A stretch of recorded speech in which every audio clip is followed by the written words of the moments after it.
Good afternoon, everybody. It's Donovan at Spitting Seeds BB coming at you from the Out of Rhythm Fantasy Sports Studios. We're going to go into a little bit of first base today, kind of in the same structure as we have with the catchers. I'm looking early season. These will all change, making my rankings as I go here and comparing against ADP to try and find early season values right now. People to watch, people to fade possibly, and a little bit of insight. We're going to try and keep these fairly short and digestible. If you ever need to ask questions, you can join our Discords. There is the Out Rhythm Fantasy Sports Discord. And I also have the Spitting Seeds Baseball Community Discord, or you can reach out to me on X at Spitting Seeds BB. You could send me a DM or post it on regular chat. Also, Out of Rhythm Fant is also available on X, and his DMs are open as well. He can get the information to me. We can get you to Discord links for both, whatever you need. Or you could send me an email. It is spittingseedsbb@gmail.com if you have a question that you'd like me to cover on an upcoming show. For any of the positions, if you want me to circle back and talk about something that you think I missed or you want me to elaborate on, happy to do so. On the bottom, you'll see it's a little bit of news. I'm not going to cover news just because I'm about bi-weekly right now. So if you're watching this now, you're interested in baseball. And if you're interested in baseball, you are probably listening to a lot of the more daily or more frequent podcasts than this. I do appreciate if you are listening to this because personally for myself, I like to listen to multiple opinions to form my own. And so I hope to help sway you one way or another on some players today. So last week we talked about catchers. One catcher that did make news that wasn't really a target of mine was Francisco Alvarez of the Pirates, who will have a UCL, I think it was a UCL surgery, probably done for the entire year, given his position. That just means Henry Davis probably shifts from the outfield, depending on, I am not 100% sure offhand where he was for his position eligibility at the end of the season. I know he played a very small handful at catcher, but he could be potentially one of those catchers you would take in the end of your draft and hope he gets eligibility very soon, which he should, unless the Pirates were to sign, a veteran to come in and do the catching and then sprinkle in some Henry Davis. Anyway, that's enough about catchers. We went through that my last episode. You can go back and listen to that. That's available. You can find it on YouTube. You could find it on all of your podcast hosting websites, Spotify, so on and so forth, to listen to it. Or so you could watch it on YouTube. Watch me stammer through it all. Still a little raw at this, but we'll get through it together. So today we're going to talk about first base. And again, my model that I'm building is kind of brings all the players down to a per at bat. So then I can kind of project giving them games and then projecting out where I think they're going to be for the entire year. So right now for all my exercises, I am putting everybody at the same, and I'm using an average of the top players to say if said player were to play as much as the top players, this is the upside for the player. So while some of mine might be surprising in the rankings, I guess, of them, of the player, it's also something to consider is that if this player does receive full playing time, that you could find yourself a real gem. Or if the situation presents itself, the ADP that this player is going at you can have a huge return by drafting this person later than you would if you reach for somebody early. So let's dig into the first base. As no surprise, the top five are pretty much settled. The one big shakeup for the top five is Bryce Harper, who is going to be first base eligible this year. Historically, it was more of an outfield DH. And so he'll slide in right at number 2. So we have the ageless Freddie Freeman leading the pack. No complaints. I think I explained it at different times. It was one of my, I don't know if I did it the correct way yet, but I traded him away a number of years ago thinking decline was coming, and he was still ascending upwards. So Freddie Freeman, Bryce Harper, Matt Olson, Pete Alonso, and Vladimir Guerrero. Those are your top 5 current ADP. And that was I did the last month of ADP from the NFBC platform. There are 63 drafts over that time. So this is pretty solid information here. And it gives us a good idea of these are starting to stick now outside of if you have an injury or a big trade that blocks somebody. 63 in the last month, and they've been going since October. So there's there's probably 70 or 80 drafts done. These overall, if you pull the overall, you're not going to see as much movement now as it's starting to solidify where these players are going. Freddie Freeman, about 9th overall. Yep, that's 100% correct. Bryce Harper, 16th. Yep, again, that's where I'm going to take him. Now, Matt Olson would be a fade of mine. He had a historic season. He had a big season last year. I like to see him repeat it again. So I'm probably out at the 3rd overall first baseman and 18th pick overall. I'm going to apply my assets somewhere else and stay away from Matt Olson. I have him about my 6th ranked first baseman. So that puts him in probably around 50. So I will have likely 0 shares of Matt Olson this year in redraft leagues. And this is, again, a head-to-head 5x5 roto or head-to-head, I guess. Both could be applied to both situations. So I have Matt Olson at 6th. I still think he's going to get 40 home runs, but he just doesn't provide as much of the other categories to get him there. Unless I am building, I need him for home runs because I took, I don't know who yet, a pitcher first, and I need home run. I'm building a specific way. I'm going to fade him right now and get some of those multi-tool players like the Harper or the Freddie Freeman or even Paul Goldschmidt, who's going to be 37, I think, at the end of next season. He's still providing a good floor for you. Pete Alonso is another one at the 4th pick who is going 27th overall. Now, I think that's fair. I do think I couldn't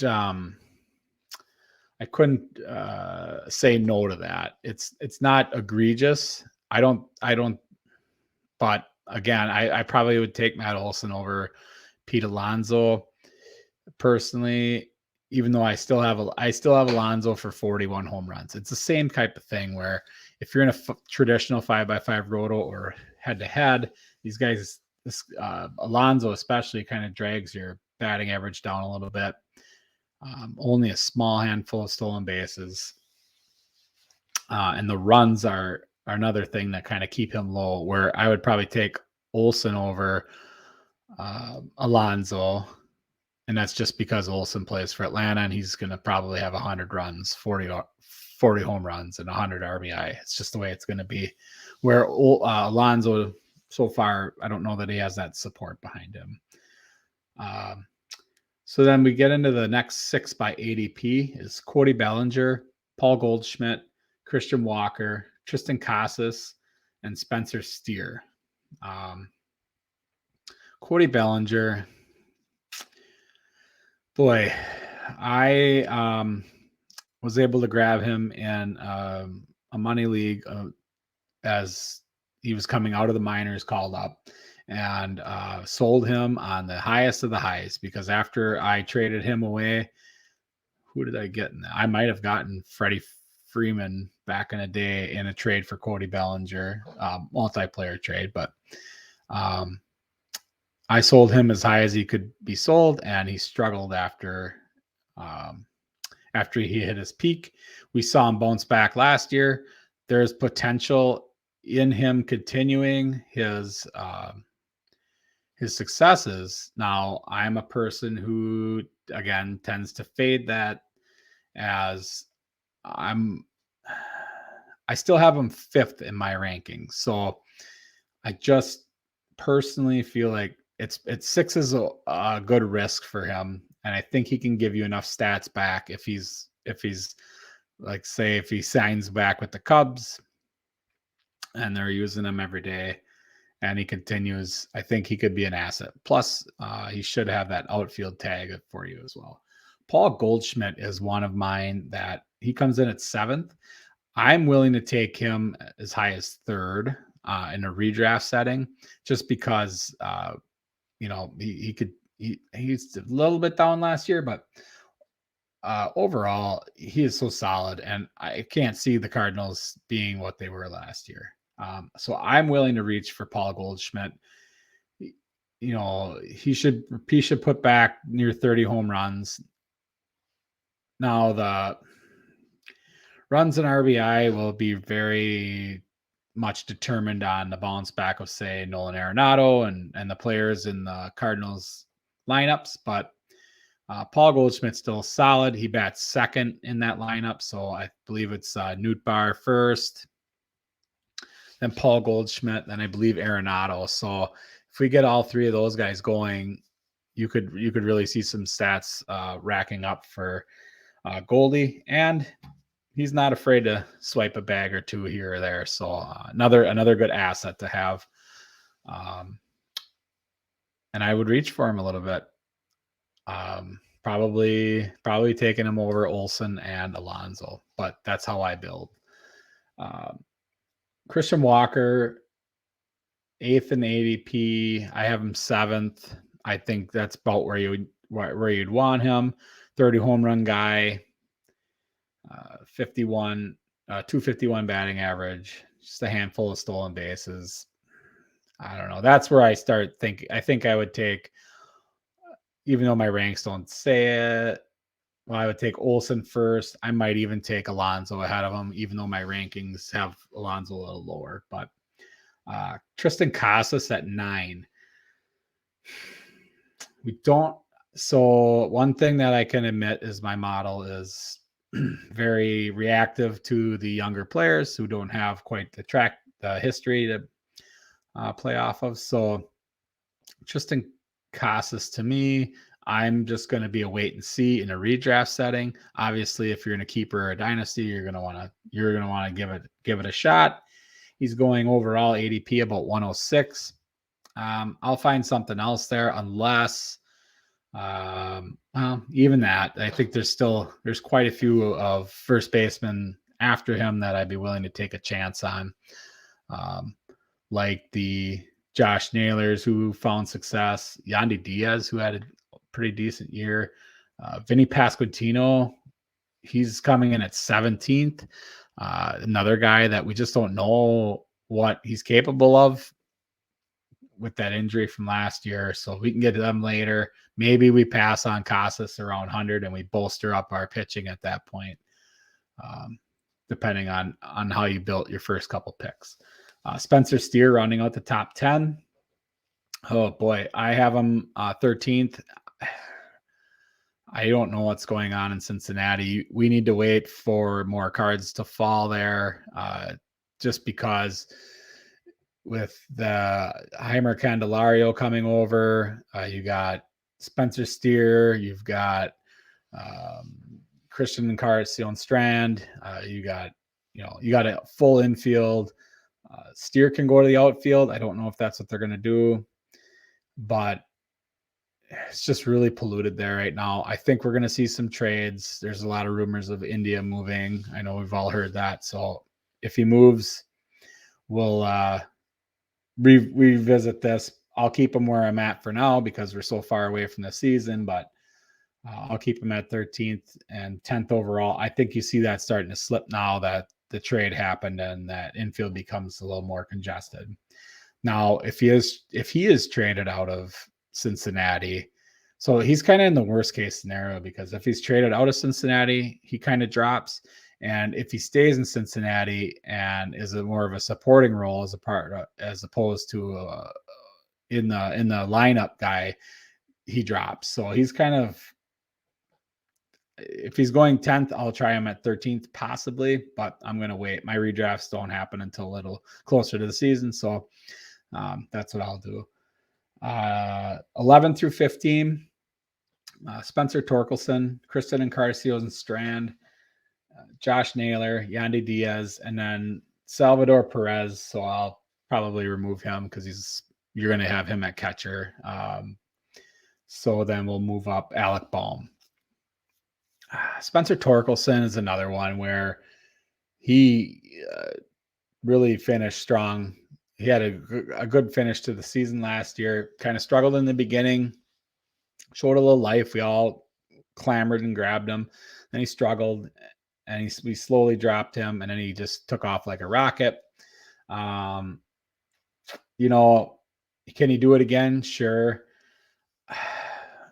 Numbers wise, average wise, my model has him way low on 29th. I'll revisit that because I think he's not the 29th first baseman. He should be higher than that. I don't see why he couldn't be in the top 20. And I will draft him. I don't know if I'll draft him at 11. That's 122nd overall right now in a 15 team. I'm probably going to wait, so I might not have much Spencer Torkelson in redrafts, but he's something in a 12 team.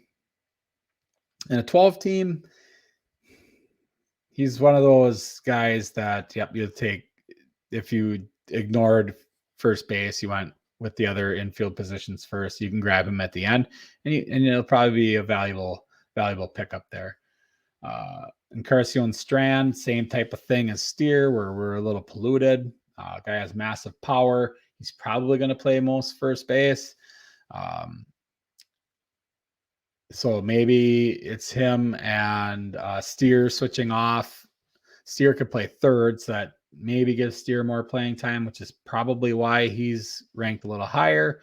But you could also put CES at the designated hitter spot.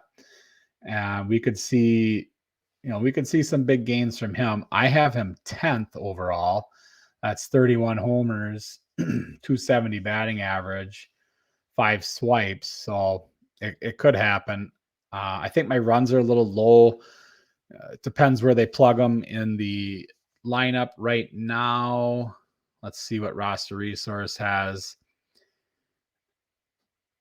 They have him as a bench bat. So we don't really know. Nothing's really clear right now as far as that goes. Spencer Steer right now is listed in the third slot in left field for the Reds, according to roster resource. This will all change. This is speculation, but that's why we're doing this. We're speculating. So Josh Naylor, I think that's appropriate at 13th. I have him at 11th. Yandy Diaz, 14th overall. I have him at 17th. And then we went Alec Baum at 16th overall, or 15th if we remove Salvador Perez. I have him at 19th. I think that's all pretty fair. Vinny Pasquantino is another guy at 17th. That's could be your last, your corner infield spot for a 12 team. Be perfect. Other guys that I would really consider would be the Rhys Hoskins is one. If we look at Rhys, last year, 1 second here, Philly. On roster resource, we're going to have him sitting after it loads. Right now, he's coming in at 203 overall on the ADP. Again, this would be your corner infielder guy. You wouldn't want him to be your first baseman. But let's see, roster resource. Oh yeah, that's right. He wouldn't be there anymore. Well, he's still doesn't really have a home there. So one thing we got to do is watch what happens with that throughout the year. If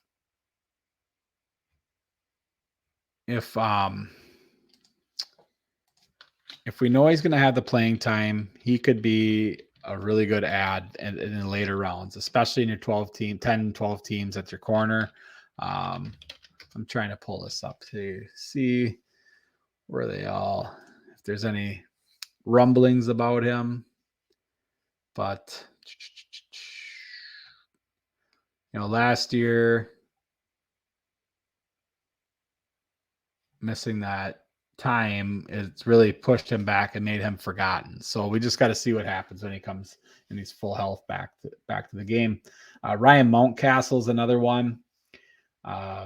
He's batting 7th according to roster resource in the Orioles lineup. Orioles lineup's going to be a lot better. 7th is in a great spot. Lowers your plate appearances, and you're not as likely to get the runs. Or you could pick up some RBIs, but the guys behind you tend to be weaker, so you're not going to get driven in as much. But we could see him with the 76 runs, 25 home runs, possibly 89 RBI, and he gives us a 260 batting average. So he's just a pretty solid guy, and he should have a decent amount of plate appearances this year compared to last couple of years. So I think he's a value. I have him as high as 12th. I don't know if that's going to be 100% right, but if he gets 150 games, why not? And then Justin Turner's another one that will not be in Boston, most likely. And there's a lot of speculation that he's going to be moving back to the West Coast. So that they're looking potentially Arizona or Seattle. Both need first baseman. Both would be obviously Arizona would be an amazing spot for him to land. And, he's old, right? But he's still got some left in the tank, I think. He didn't really show many signs last year of the aging curve. He performed very well yet. So, statistically, if he plays all the games, which he probably won't, as at this age, he's going to take days off. But statistically, when he is playing, he is a top 10 first baseman that you're going to get way late. In a 12 team, he could be potentially your last. I think he'll go higher. I think people are going to draft him as their corner infielder, but he potentially could be one of those late picks that when he's playing is like in a head-to-head setting, he could really give you some big weeks for you. So guys that fall out of the 25, Heimer Candelario is one that should move up. According, the ADP has him at just below Justin Turner. We should see him move up. Josh Bell, I don't know. He just really hasn't done it for us, right? Jose Abreu fell off the face of the earth. I think he's one that we're gonna see. Oh, I forgot my graphic. We're gonna see. Let me pull my graphic up from last year. My guys here. These are all last year's statistics for those of you that could see this. got a little sidetracked there and forgot where I was. Kyle Manzardo is another one that's going super late that you're going to see skyrocket with the speculation that he could be starting first baseman for the Tampa Bay Rays. That would be a huge plus for him. Keep in mind that he probably will not get everyday at bats, but they like to maneuver those guys around. Alex Kirilloff is another one to watch with if he could just stay healthy and he could maybe do everything that he was intended to do. But he looks like he's going to be the first baseman for the Twins. Lastly, you see on my screen, CJ Cron, another guy he's not going to be back with the Angels, but likely, but with Nolan Shanwell taking over. But that's another guy that depending on where he lands, I know his numbers have historically been inflated by Colorado, but really averaging out his per game, per at bats, he's a guy that he could get you mid 20 home runs and, solid RBI depending on where he lands. His batting average probably took a little dip since he left Colorado, but just another guy that you could stab on late as you're filling out your bench just to grab out of speculation as we're watching the news and seeing where he lands. So if you're drafting early, that's a guy we could do. Rowdy Tellez, you want to talk about a batting average drag, but he is now in Pittsburgh and should have everyday at bats there, I think.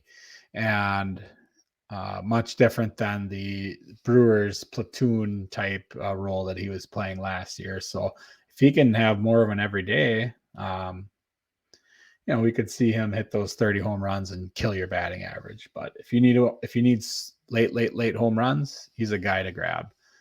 As I look through the back end of the 50 here, I don't see anything that jumps off the page.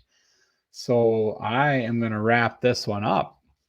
But I just wanted to share with you some of my thoughts on,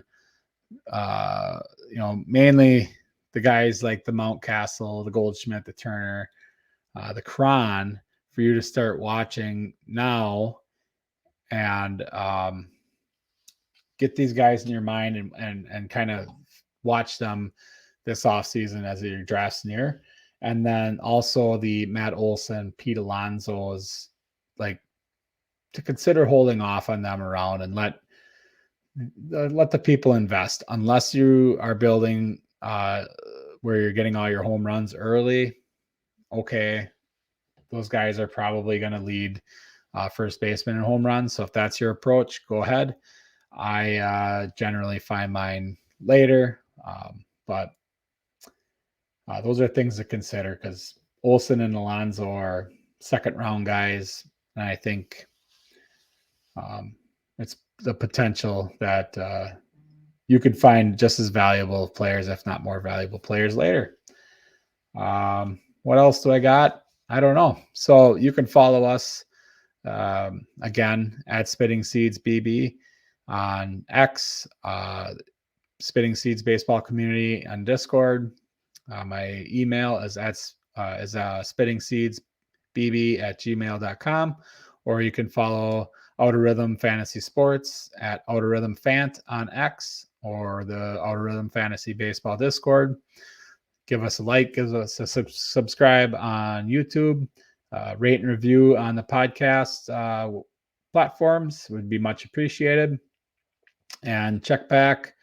I guarantee I'm going to do these every other week. I hope to get a few other different variations in here, and then leading up to the season, we'll revisit everything and tie it all back together as I start to put all my rankings together. It's pretty exciting. I'm getting ahead now, and it's fun watching these all come together and just trying to figure out how to bring them all together as one. And then that's my first battle as I try to build a total 4-sport um, rankings because I have a 4-sport league now that I've joined, and I also have a 3-sport league. And I've been trying to find a way to value all my players, and I think I got it. I think I just need to put it all together and see it on paper. But if you're in a league and you want some rankings or you want my opinion, yeah, just shoot me a message and I would be happy to help you. I can modify my tool to match your league. So that's it for now. I am going to sign off. Have a great, great week, great 2 weeks. Merry Christmas. If I don't talk to you before, happy Hanukkah, happy Kwanzaa, all the happies to everyone. I am out.